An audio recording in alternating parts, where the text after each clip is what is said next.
रात के लगभग 1 बज रहे थे। पूरा गांव गहरी नींद में था, लेकिन रामू काका का वफादार कुत्ता भौंकना बंद नहीं कर रहा था।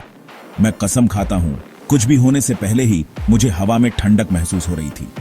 अचानक पुरानी टूटी हुई हवेली के सूखे कुएं से मैंने वो आवाज सुनी, एक बच्चे के रोने की हल्की आवाज, ऐसी आवाज जो आपकी रूह कंपा दे।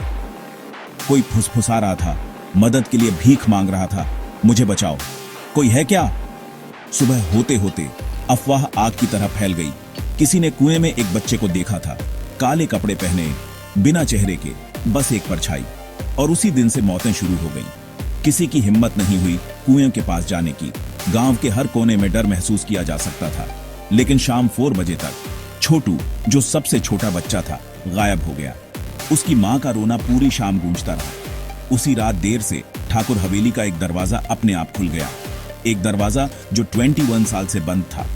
अगली सुबह हमें छोटू का शरीर उसी कमरे के अंदर मिला, बर्फ सा ठंडा, जैसे उसे किसी भूतिया स्पर्श ने जमा दिया हो। और उसके छोटे से हाथ में एक पुरानी ब्लैक एंड व्हाइट तस्वीर थी। काले कपड़ों में एक लड़का, बिना चेहरे के, ठीक वैसे ही जैसे कुएं से निकली परछाई। गांव का हर बच्चा अब डर में जी रहा है।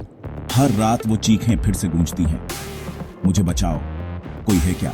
जो कोई भी कुएं के पास झांकता है या तो गंभीर रूप से बीमार पड़ जाता है या गायब हो जाता है। लेकिन सबसे डरावनी बात, मास्टर जी, जो हमेशा भूतों की कहानियों पर हंसते थे, उन्होंने तय किया कि अब बहुत हो गया, मैं खुद देखूंगा, उन्होंने कहा। आधी रात को हाथ में मशाल लिए वो कुएं की ओर चले। हवा शांत थी, एक पत्ता भी नहीं हिल रहा था। फिर उनकी मशाल बुझ गई। घोर अंधेरे में उनकी सांसें तेज हो गईं। कौन है वहां? ये आवाज यहां क्यों है? और फिर कुछ उनकी ओर तैरता हुआ आया। वो इंसान जैसा था, लेकिन उसके पैर जमीन से ऊपर थे। वो करीब आया, आंखें नहीं थी, बस 2 अंतहीन काले शून्य घूर रहे थे। और फिर मास्टर जी की चीख रात में गूंज उठी, गांव के इतिहास की सबसे डरावनी चीख।